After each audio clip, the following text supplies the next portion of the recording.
Radical. ter raiz. Exato. Posso roubar ou não? Não, você tem que ser radical. É errado roubar, é errado trair, é errado mentir.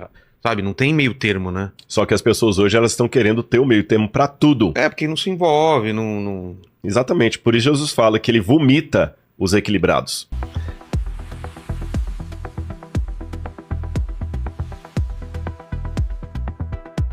Eu só li essa aqui, que ele fala que são coisas que passaram, que estão sendo e que vão acontecer. Aí ele fala, tá bom, Senhor, e quais são as cartas? Escreve para 7 igrejas que estão na Ásia Menor. A igreja de Éfeso, Esmirna, Pérgamo, Tiatira, Sardes, Filadélfia e Laodiceia. Quando a gente vai para a Ásia Menor, você tem ali 7 igrejas que João coordenava como se fosse a paróquia dele. Sim. E essas 7 igrejas representam a igreja de Deus como um todo. E por que ele não deu só para 7 igrejas? É que na Bíblia os números têm significado como para a gente em português. Por exemplo, vou fazer um bate-bola aqui. Vamos lá. Se eu falar com você assim, aquele cara é nota 10, pode contratar. O que eu quis dizer? Bom, excelente. Se eu falar assim, nossa, que a menina é um 0 que ela vale. Um 0 à esquerda, né? 0 à esquerda, não vale nada. Quando pensa em sorte ou azar, que número que vem à mente? 13. 13, sorte ou azar. O que mais que pode falar? Quando quer falar assim, olha, é muita gente, há milhões de pessoas. Entendi. Então a gente tem um significado para os números. Na Bíblia também tem um significado. Só que são outros diferentes do nosso. 4 é universal. Quando eu quero falar assim, nossa, hoje a gente fala global, né? Hoje, por exemplo, os 4 cantos do mundo. 4 cantos do mundo, os 4 ventos do céu, os 4... norte, sul, leste, oeste, quer dizer, universal. Hoje a gente falaria global. Outro exemplo da Bíblia, o 7. O 7 é o número da perfeição. 7 arco-íris. O 7º dia, que é o sábado. Quantas vezes eu perdoarei meu próximo? Até 7 vezes. Aí o Apocalipse é cheio de 7. 7 igrejas, 7 anjos, 7... Porque 7 é a perfeição. O 7 engloba o todo. Porque na criação do mundo, Deus criou o mundo em 6 dias e no 7º descansou. Então a semana da criação engloba o todo. 3 também é importante, né? 3 também é um número divino. Nós vamos falar dele daqui a pouquinho. Tá. Então essas 7 igrejas representam todo o povo de Deus. Mas considerando que é passado, presente e futuro, aí eu vou lançar mão de outros livros apocalípticos que foram escritos e que não estão na Bíblia. Sabia que tem outros apocalipses? Só que eles não foram inspirados por Deus. Porque o apocalipsismo, como eu falei, antes de ser algo apenas do profeta de Deus, era um estilo literário que começou a surgir a partir do 7º século a.C. No Antigo Testamento, o livro de Daniel foi escrito em forma de apocalipse, nesse estilo literário. Entendi. Lembra dos manuscritos do Mar Morto, que já mencionou? A gente inclusive visitou. Para quem não sabe, galera, os manuscritos do Mar Morto foi uma coletânea de pergaminhos antigos de Israel e papiros também, alguns datados de até 200 anos antes de Cristo, que mostram muito do pensamento judaico antes de Jesus nascer. E ali eles têm alguns tipos de literatura que eles falam literatura apocalíptica, que é para falar do fim do mundo, da vinda do Messias e tudo mais. E alguns desses apocalipses, como o Apocalipse das Semanas, Apocalipse dos Animais, eles dividem a história do mundo em períodos, em 7 períodos. Não precisa ir longe. Quando a gente estuda no ensino médio, você não divide a história em história antiga, idade média, idade contemporânea. A gente não divide assim para facilitar. Da mesma maneira eles dividiam. Não que você dormiu na idade média e acordou na idade contemporânea. É uma forma que os historiadores usam para dividir a história, para facilitar o entendimento. Então os apocalipses também faziam isso e outras literaturas. Por exemplo, você tem até historiadores gregos e romanos que dividiam a história em metais. A idade do ouro, a idade da prata, do bronze, etc. E aqui o Apocalipse também parece que divide a história do povo de Deus em 7 períodos. Essa foi a compreensão de muitos pais da igreja, foi a compreensão de muitos autores da Reforma Protestante, da Alta Escolástica, mas hoje está quase em desuso. Poucos teólogos ainda aceitam essa divisão. Eu ainda acredito que ela é válida, embora é claro que cada carta tem uma mensagem para o cristianismo de uma maneira geral, mas elas parecem enunciar períodos da história da igreja. Então esses apocalipses, eles dividiam a história do mundo. Eu acredito que nessa divisão nós estamos vivendo agora o período de Laodiceia. Então vamos falar um pouquinho da Cada igreja representa, então, um período. Como falei, Idade Antiga, Idade Média, Idade Moderna. E vamos falar de Laodiceia, que é o último estágio. Em todas as igrejas, a gente nota uma coisa curiosa. Já que eu falei que elas são períodos, quando você lê na igreja de Éfeso, Jesus fala o seguinte com o povo. Vou ler para vocês aqui, olha. Arrepende-se e volte à prática das primeiras obras. Se você não se arrepender, eu virei até você e tirarei o seu lugar do candelabro. Por quê? João I teve uma visão de Jesus, onde Jesus estava passeando sobre 7 candelabros, 7 chamas, um candelabro com 7 partes, sabe? E aquele ali representava o povo de Deus. Jesus estava passeando. Imagina como se fosse um cacho de sal, tipo uma menorá judaica. Você não tem nenhuma menorá aqui não, né? Não, ele coloca lá pra gente. Coloca aí menorá, o pessoal vai saber o que é. Jesus aparece primeiro para João andando sobre, como se fosse uma menorá, sobre 7 castiçais ali, 7 velas. E cada uma representava uma fase do cristianismo. O que significa Jesus estar andando sobre aquilo ali? Que na trajetória da igreja, ele estará com o povo dele. Ele vai estar com o povo dele. Então Jesus aparece andando, apareceu aí menorá. Ah, não. Isso é um menorá judaico. Tá vendo? 7... pode contar. 1, 2, 3, 4, 5, 6, 7. Então João vê um candelabro de ouro e Jesus andando no meio dele, representando que ele estaria andando sobre o seu povo. E cada um vai representar uma das cartas que ele vai enviar depois. E quando ele vai falar para Éfeso, ele fala: Éfeso, você é muito maravilhosa, vocês fizeram muita coisa boa, mas vocês têm um pecado, vocês abandonaram o primeiro amor. Isso é triste. Quer dizer que o cristianismo estava perdendo aquele fervor inicial. E ele fala: eu aconselho você, se arrepende. Se você não se arrepender e voltar às primeiras obras que você fazia, eu virei até você. Eu virei, preste atenção, eu virei. Quando vai para a igreja de Esmirna, que é a segunda fase do cristianismo, ele diz assim, capítulo 2, verso 10, seja fiel até a morte e eu lhe darei a coroa da vida eterna. Muito bem, eu virei até você, eu te darei a vida eterna. Apocalipse capítulo 2, quando ele fala agora da igreja de Pérgamo, diz assim, olha, capítulo 2, versículo 16. Portanto, arrepende-se, senão virei sem demora. Virei sem demora. Nota a mesma coisa, virei sem demora. A carta Tiatira, que é outro estágio da igreja, estamos andando no tempo. A carta Tiatira, ele também fala o seguinte, olha, Tiatira, capítulo 1, capítulo 2, versículo 25. Tão somente conserve o que você tem até que eu venha. Você está percebendo a ênfase? Eu venho sem demora, até que eu venha. Quando a gente vai para a igreja de Sardes, o capítulo 3. Sardes, capítulo 3, versículo 3. Lembra-te do que você recebeu e ouviu, e guarde-o e arrepende-se. Se você não vigiar, eu virei como um ladrão, e você de modo nenhum saberá a hora em que eu virei sobre você. Quando vamos para a penúltima parte, Filadélfia, ele também fala a mesma coisa. Apocalipse capítulo 3, Apocalipse capítulo 3, versículo 11. Venho sem demora. Conserve o que você tem para que ninguém tome a sua coroa. Você percebeu que nas 6 etapas da história da igreja cristã, Cristo está falando, eu virei, eu virei, eu virei. Quando chega a Laodiceia, ele não diz eu virei. Olha como está em Laodiceia. Apocalipse capítulo 3, versículo 20. Eis que estou à porta e bato. O que você entende? Então, mas não quer dizer que ele já veio. Não quer dizer que ele já veio, mas se ele tá vindo, e está na porta batendo, quer dizer que agora ele chega. Então o período da volta de Jesus é na igreja de Laodiceia. A proximidade. Então, Laodiceia é o período da história do cristianismo que está iminentemente, assim, colado na volta de Jesus. Note que aqui não fala, guarda a tua coroa, eis que venho sem demora, estou vendo, de modo não se saberá, estou à porta e bato. Então, se estamos vivendo no período de Laodiceia, estamos vivendo na fase mais importante do cristianismo, porém, é a fase mais triste.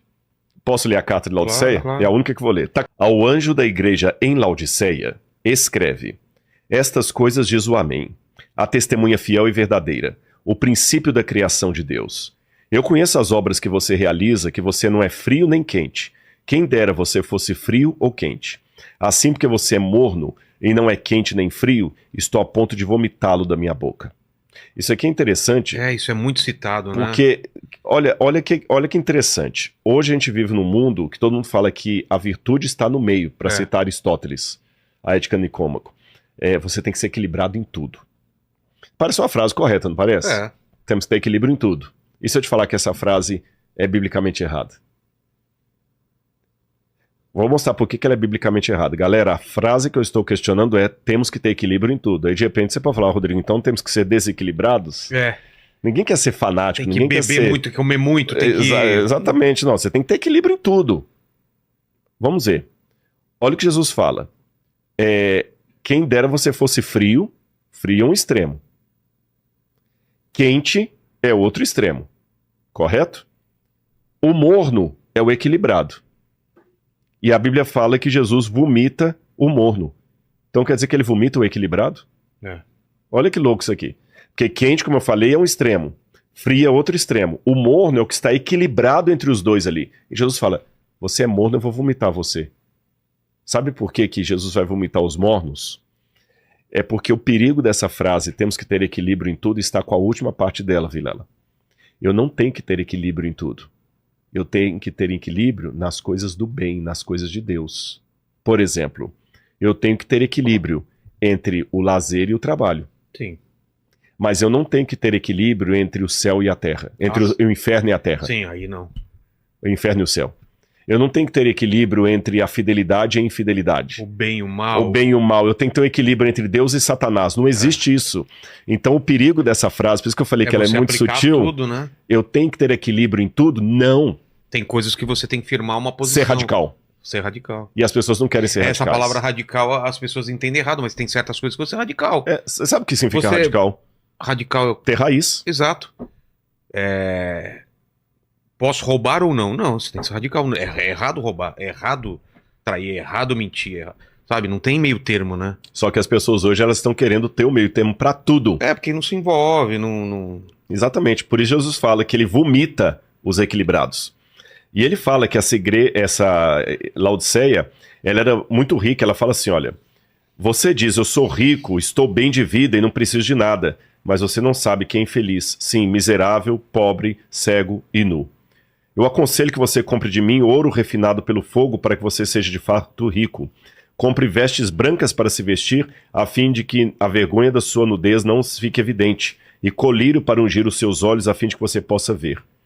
Olha que interessante, essa carta à igreja de Laodiceia, porque temos que lembrar uma coisa, pessoal, lembra, nós estamos dividindo simbolicamente a trajetória do cristianismo em 7 partes. E como é simbolicamente, ele coloca como símbolo de cada parte uma carta para uma igreja, que trata de um problema local, simbolizando um problema futuro que a igreja passaria. A carta a Laodiceia era a cidade, e lá na Turquia, quando você tiver a oportunidade, você vai ver, o Saião, já cruzei com o Saião várias vezes ali com grupos do Saião. Laodiceia é um paradoxo, porque Laodiceia ela tinha a maior produção têxtil de toda a Ásia Menor. Toda a produção têxtil. Eles produziam um tipo de lã escura, de cabra, e essa lã era caríssima. Então a moda na época era produzida em Laodiceia. Mas era pra roupa, não pra pergaminho. Não, pra roupa. Era lã mesmo. Porque lá na Turquia tem um lugar... Tem, é pérgamo. Mas aí é o couro. Exatamente. Não, aqui era lã pra roupa. E olha que interessante, Jesus fala que ela estava nua. Poxa, falar que uma cidade que produz a... E tá nua é o cúmulo do... Exatamente, é como se eu pegasse Águas de Lindóia e falasse o seguinte, você tá seca de água, não tem água nenhuma aí. Águas de Lindóia produz água. Esse paradoxo, né? Paradoxo. Era uma cidade tão rica, que o pessoal fazia muita piada sobre a arrogância dos laodicenses. Eles se achavam pra caramba. E Laodicea era bonito. Era bonito? Linda, uma cidade. Tanto é que quando teve um terremoto ali nos anos 60, não anos 1960, anos 60 do primeiro século, teve um terremoto ali no Vale do Licos e Nero mandou ajuda financeira para cidades que foram afetadas. Laodiceia foi a única cidade que recusou a ajuda imperial. Não precisamos. Ficaram ofendidos ainda. A gente dá conta. Quem que o imperador acha que é? Nós vamos pegar só um dos nossos empresários aqui, tinha um cara chamado Polemos, que ele sozinho mandou refazer todo o estádio da cidade com capacidade para 30 mil pessoas. Entendi. Só um cidadão. O Polemos tinha até moeda própria, tão rico. Era o Elon Musk, que morava lá. Você entendeu? Então a cidade era rica. Produtora de têxtil, de tecido e rica. E Jesus fala que ela era pobre e nua. E para completar a ironia da carta apocalíptica, Laodiceia tinha a maior escola de oftalmologia de toda a Ásia Menor. Naquela época? Naquela época. Inclusive faziam operação de catarata, faziam várias cirurgias. Aí é produtora de colírio para olhos, produtora têxtil, e Jesus fala que ela era pobre, cega e nua. Porque isso representa o cristianismo hoje. O cristianismo hoje, é lógico, tem muitos cristãos ainda sofrendo ao redor do mundo. Você já ouviu falar na janela 1040? Não. Janela 1040 é o quadrante do mundo onde tem os países mais hostis ao cristianismo. Onde ser cristão nesses países é querer morrer. Afeganistão, por exemplo, o Tibete, vários desses países assim que não aceitam o cristianismo de maneira... O Iraque, China, sabe? Onde você... Ou alguns com maior lei de proibição, outro menor. Mas lugares terríveis. Você vai para o Paquistão, por exemplo, o cristão sofre lá, são mortos, igrejas são queimadas. Todos os cristãos, seja católico, protestante, evangélico, e os missionários que vão para lá são muito raçudos, porque eles vão enfrentando o risco de vida.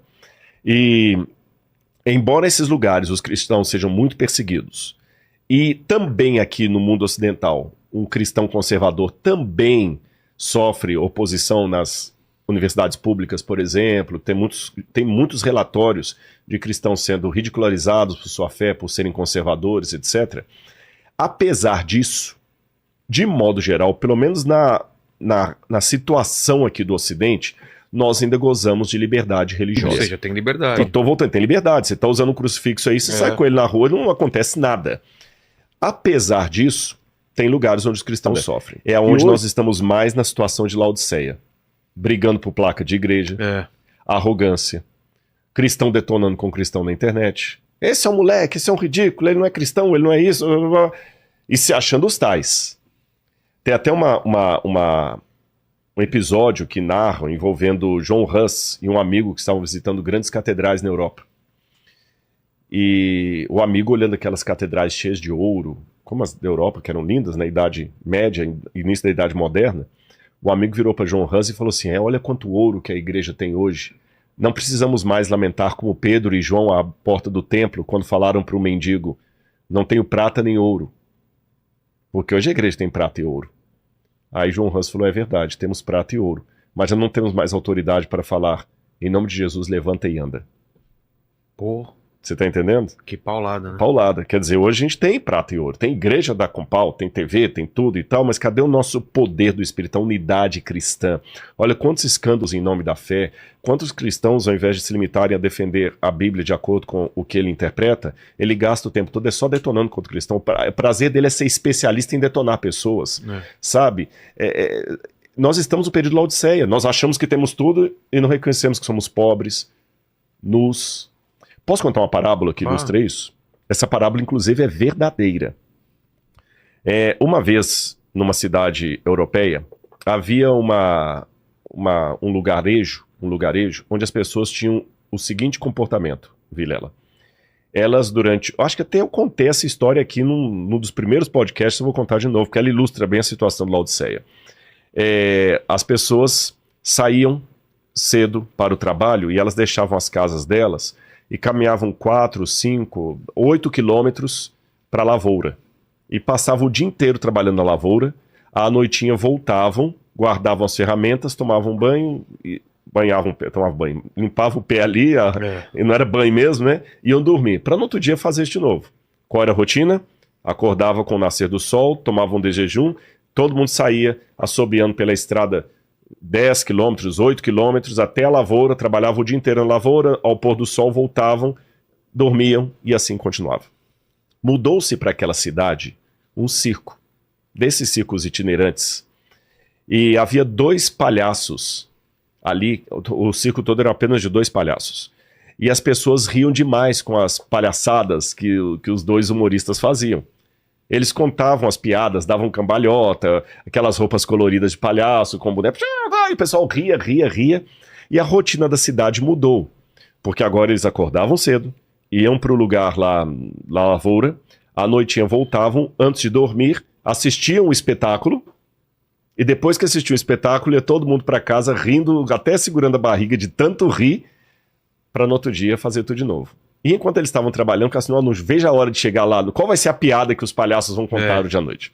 Aconteceu que um dia, enquanto as famílias estavam trabalhando na lavoura, o mato em volta da cidade estava seco e de fácil combustão, e começou a pegar fogo.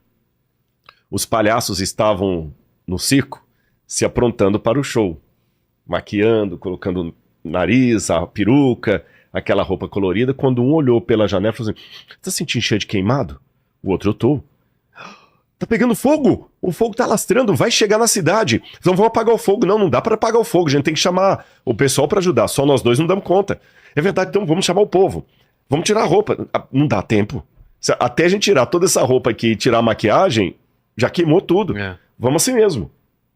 E lá foram, Vilela, os dois palhaços, estrada fora, gritando e gesticulando. Vestidos de palhaço.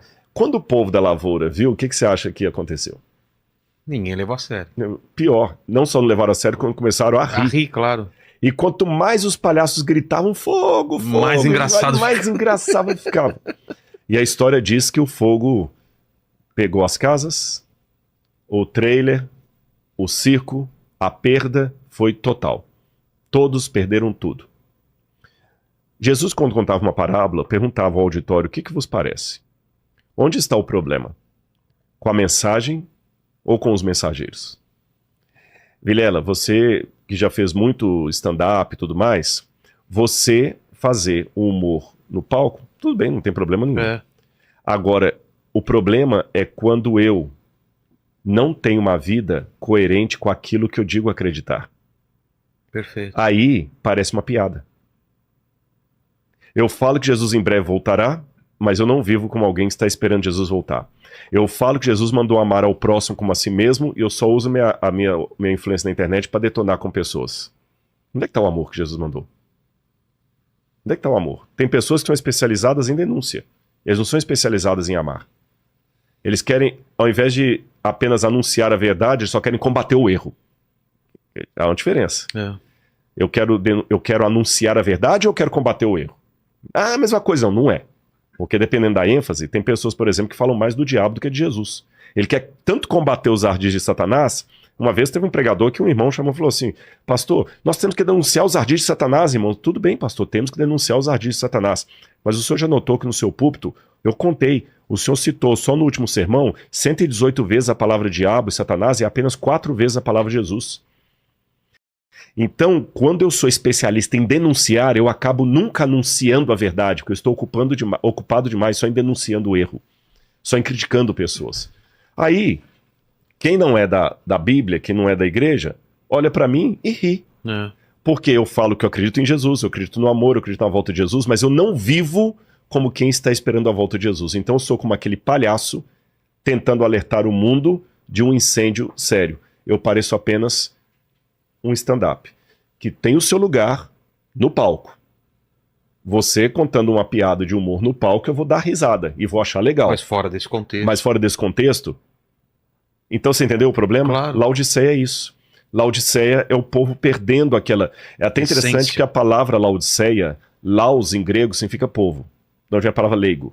Dikeia significa justiça.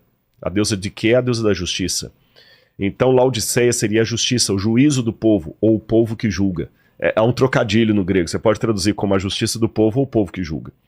Então aqui, nessa série de 7 cartas, João resumiu a história do cristianismo desde a sua época até a volta de Jesus. E ele deve ter terminado a última carta preocupado, porque a última carta não mostra um cristianismo rico, fervoroso, maravilhoso. Mostra um cristianismo empobrecido espiritualmente. Se esse conteúdo fez sentido para você, curta o vídeo, inscreva-se para acompanhar os próximos cortes e compartilhe com quem também gosta de refletir sobre a vida.